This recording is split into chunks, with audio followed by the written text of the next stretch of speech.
কম্পিউটারে বাংলা এবং ইংরেজি টাইপ করার সময় আমরা টাইপের মাঝে মাঝে দেখে থাকি যে বড় হাইফেন এবং ছোট হাইফেন। তা আমরা অনেকেই জানি না কিভাবে বড় হাইফেন দিতে হয়, আবার কিভাবে ছোট হাইফেন দিতে হয়। তো বাংলা এবং ইংরেজি টাইপের মাঝে মাঝে কিভাবে আমরা বড় হাইফেন দিব এবং ছোট হাইফেন দিব, এই বিষয়টি আজকে আপনাদেরকে আমি দেখাবো। চলুন তাহলে আমরা দেখি বাংলার ক্ষেত্রে কিভাবে আমরা হাইফেন দিব। যেমন আমরা এখানে লেখা দেখতে পাচ্ছি শতদল, এটার পরে একটা বড় হাইফেন, তারপরে কম্পিউটার ও সার্টিফিকেট প্রশিক্ষণ, এটার পরেও একটা বড় হাইফেন। কিন্তু দুইটা হাইফেনের মধ্যে পার্থক্য হচ্ছে প্রথম হাইফেনটার আগে এবং পরে স্পেস নেই, কিন্তু দ্বিতীয় হাইফেনের আগে এবং পরে স্পেস আছে।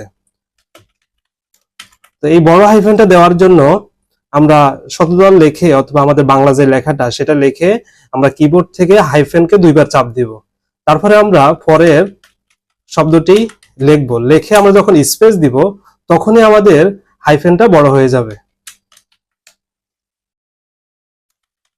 তারপরে হাইফেনটি যদি আমরা দেখি, এই হাইফেনের আগে একটা স্পেস দিব, তারপরে আমরা কিবোর্ড থেকে দুইবার ছোট হাইফেন দিব, তারপরে স্পেস দিব, তারপরে আমরা এখানে পরের শব্দটি লিখে যখন স্পেস দিব তখন আমাদের হাইফেনটা বড় হয়ে যাবে। এবার যদি আমরা ইংরেজির ক্ষেত্রে দেখি, ইংরেজির ক্ষেত্রে এখানে শতদল, শতদল। এখন আমি এখানে স্পেস দিব না, আমি কিবোর্ড থেকে অল্টার কি চেপে ধরে 0151 যখন চাপবো তখন আমার হাইফেনটা একটা বড় হাইফেন চলে আসবে।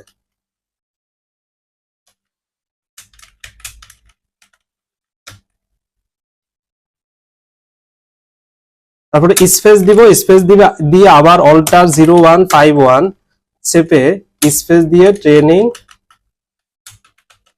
সেন্টার। আশা করি সকলে হাইফেনের বিষয়টি বুঝতে পেরেছেন।